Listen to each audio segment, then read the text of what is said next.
saudara-saudara, pendeta-pendeta, dan jemaat sekalian yang boleh bergabung dengan video ini, dimanapun saudara berada, selamat Paskah, di mana Yesus telah bangkit mengalahkan kematian. Dia mengalahkan maut. Dia lebih berkuasa daripada segala kebencian, kepahitan, harga diri, dan segala yang dunia banggakan. Yang mau saya angkat di dalam video ini adalah kebangkitan apa yang sudah dimiliki oleh gereja. What's the resurrection that church has been doing? Kebangkitan apa yang telah gereja bisa banggakan kepada dunia ini? Kebangkitan apa yang bisa disaksikan gereja sebagai bukti kemahakuasaan Tuhan Yesus bekerja di dalam hamba-hamba Tuhan itu? Apakah kebangkitan di mana kita mendapatkan materi? Apakah kebangkitan di mana kita mendapatkan pengakuan dari manusia? Apakah kebangkitan ketika kita punya orang-orang yang berkedudukan? Itu semua baik sebagai bagian dari pemeliharaan Tuhan yang Tuhan izinkan. Tetapi itu juga dicapai lebih banyak oleh orang lain dan orang-orang beragama lain. Sebenarnya di akhir zaman ini, gereja membutuhkan satu kebangkitan. Pembuktian dari gereja itu memiliki suatu kuasa yang tinggal di dalam dia. Hikmat yang ada di dalam dia. Maka gereja seharusnya bisa membuktikan bahwa jemaat-jemaatnya tidak mati oleh karena penipuan. Termasuk penipuan rumah sakit, penipuan bisnis, dan penipuan dari berbagai cara berpikir. Di mana gereja, di dalam Alkitab,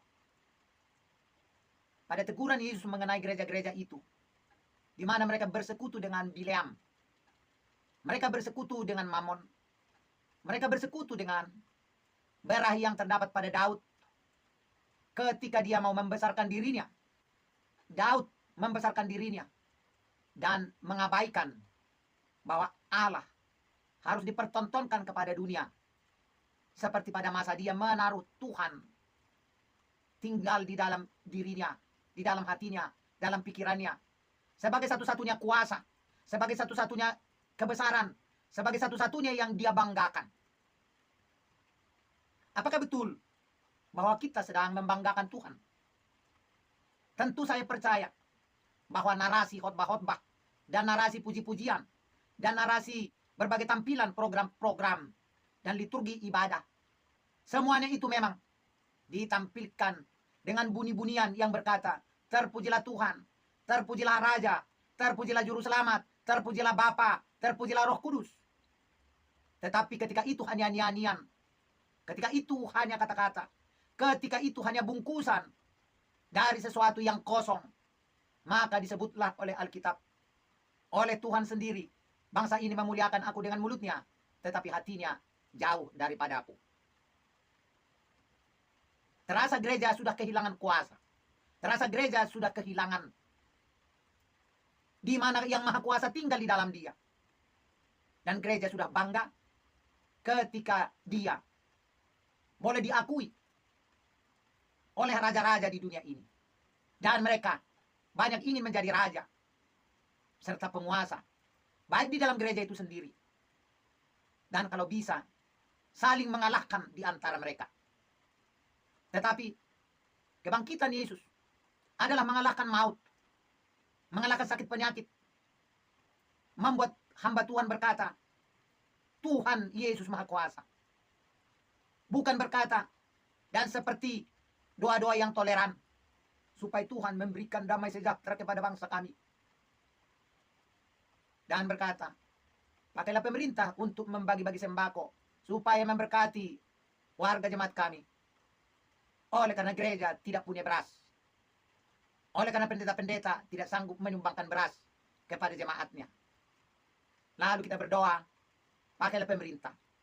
Ketika pendeta tidak sanggup punya keyakinan iman untuk berdoa bagi kesembuhan jemaatnya, dia hanya ada pada tataran level doa. Tuhan, pakailah tangan-tangan dokter, karena tangan kami sudah cemar. Kebangkitan gereja adalah kebangkitan.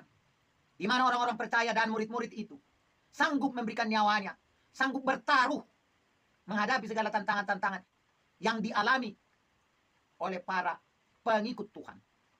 Mereka berkemenangan. Meskipun mereka tidak seperti kemenangan raja yang semu itu. Mereka berkemenangan sampai mereka mengalahkan kematian, mengalahkan ketakutan, dan membiarkan pendengar-pendengar mereka menerima sungai keberanian, sungai iman, dan sungai kasih Allah berdiam di dalam hati mereka. Tetapi bagaimanakah kebangkitan gereja ketika dia hanya makan sendiri, kenyang sendiri, dan masing-masing berebutan untuk mana sampai mereka kesakitan dan menjadi sakit-sakitan? Kita banyak melihat betapa para pejabat gereja sudah menjadi bulan-bulanan rumah sakit. Oleh karena apa? Mereka tidak sembuh-sembuh. Dari 9 kali ke rumah sakit, tidak satu pun penyakit mereka sembuh karena Tuhan, karena mujizat Tuhan. Oleh karena mereka hanya sanggup berdoa, pakailah tangan-tangan dokter. Apakah betul kehadiran Tuhan tidak lagi ada di dalam gereja? Alkitab mengatakan, aku akan menyertai kamu sampai akhir zaman. I will be with you unto the end of the earth. I will be with you unto the end of the earth. Itu kata Tuhan. Sampai akhir zaman. Kekekalan, kepermanenan dari perjanjian baru. Tentang kesaksian-kesaksian. Adanya Tuhan yang heran dan ajaib. Adalah sejatinya harus bertahan sampai akhir zaman ini. Di mana gereja boleh bekerja, boleh berjerih payah, boleh bergumul. Tetapi satu hal, mereka bergembira karena Tuhan ada di dalam pelayanan itu, di dalam hati itu. Saudara-saudara, apa yang sedang kita perbuat, apa yang sedang kita pikirkan, apa yang sedang menjadi modal kita sebagai orang Kristen? Apakah modal kita berasal dari warisan nenek moyang kita? Atau modal kita adalah berasal dari persahabatan dengan dunia ini? Yesus mengatakan, apa yang kuberikan kepadamu tidak seperti yang dunia berikan. Dan Alkitab berkata, kasih yang melampaui segala pengetahuan, damai sejahtera yang melampaui segala akal, dan sukacita yang tidak terkatakan. Itulah yang Tuhan berikan kepada kita sebagai orang-orang yang memiliki satu hal, harta yang berbeda dengan harta yang dunia berikan. Di mana ada kuasa, ada kebangkitan Yesus, ada kekuatan yang mengalahkan maut, ada kekuatan yang mengalahkan segala pengetahuan, ada sukacita yang melampaui segala sukacita yang bisa dikisahkan dan disejarahkan oleh dunia ini. Itulah firman hidup. Itulah sebenarnya gereja yang ada Tuhan pada dia. Dan kita sekarang harus berbalik kembali kepada Tuhan yang benar. Gereja yang benar, murid yang benar, hamba Tuhan yang benar adalah pemilik dari kasih yang melampaui segala pengetahuan, pemilik dari damai sejahtera yang melampaui segala akal, dan pemilik dari sukacita yang datang dari Roh Kudus. Dan sukacita yang datang dari Roh Kudus itu tidak berdiam di dalam nyanyian semata-mata, tidak hadir hanya di dalam tampilan liturgis gereja-gereja itu, melainkan sesuatu yang nyata di mana Tuhan menyertai gerejanya, menarik perhatian dunia ini sebagaimana pada mulanya bahwa gereja adalah institusi tertinggi di muka bumi, bukan karena uang, bukan karena mamon, bukan karena gereja yang besar dan gedung besar seperti gereja yang Yesus hancurkan dalam 3 hari 3 malam itu.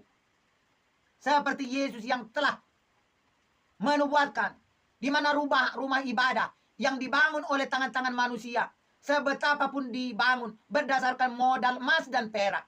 Tetapi ketika itu dibangun oleh tangan-tangan, bukan tangan-tangan orang benar, maka tempat ibadah itu hanyalah merupakan terminal dari roh-roh setan, roh-roh kegelapan, roh-roh anti kebenaran.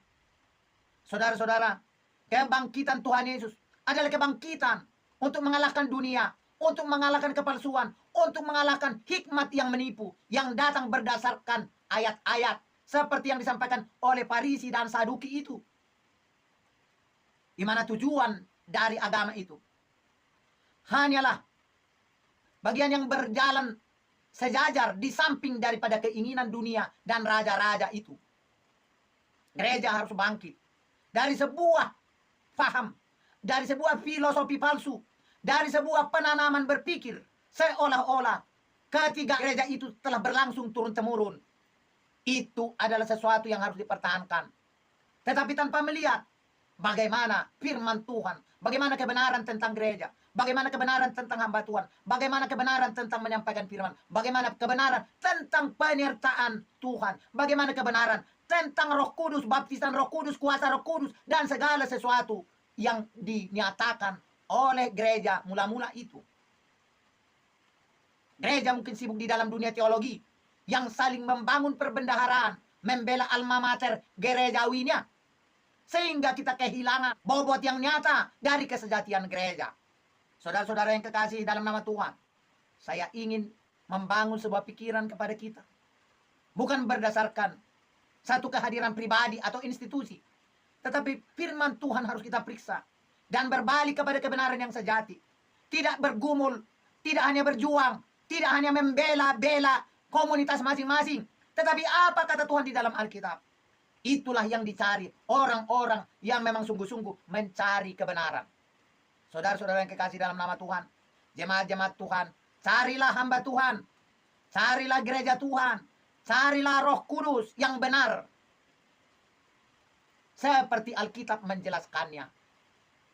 Saudara-saudara yang kekasih, inilah firman Tuhan untuk kita, bahwa kebangkitannya membawa kita sebuah berita kemenangan atas dunia dan seisinya, atas penghulu-penghulu di udara yang menipu, di mana kita diwariskan satu janji yang turun dari sorga, harta sorgawi, pikiran sorgawi, di mana Tuhan menjadi raja kita, berdiam di dalam hati, otak, pikiran, jiwa, dan nilai-nilai yang membangun diri kita sebagai orang percaya, sebagai orang yang bisa menyaksikan kebangkitan Kristus dari kematian. Haleluya. Tuhan kiranya memberkati gerejanya, yaitu gereja yang didirikan oleh Tuhan Yesus Kristus, bukan gereja yang didirikan manusia dengan segala pengaruh ilmu pengetahuan dan teologi yang disebutnya di dalam nama Tuhan Yesus, tetapi yang hanya dijiwainya di dalam nama manusia. Haleluya. Saya berdoa Tuhan Yesus akan memberkati gereja-gereja di dunia. Dan kepada saudara-saudara yang guna bahasa Inggris, saya mempersiapkan tema yang sama di dalam channel ini.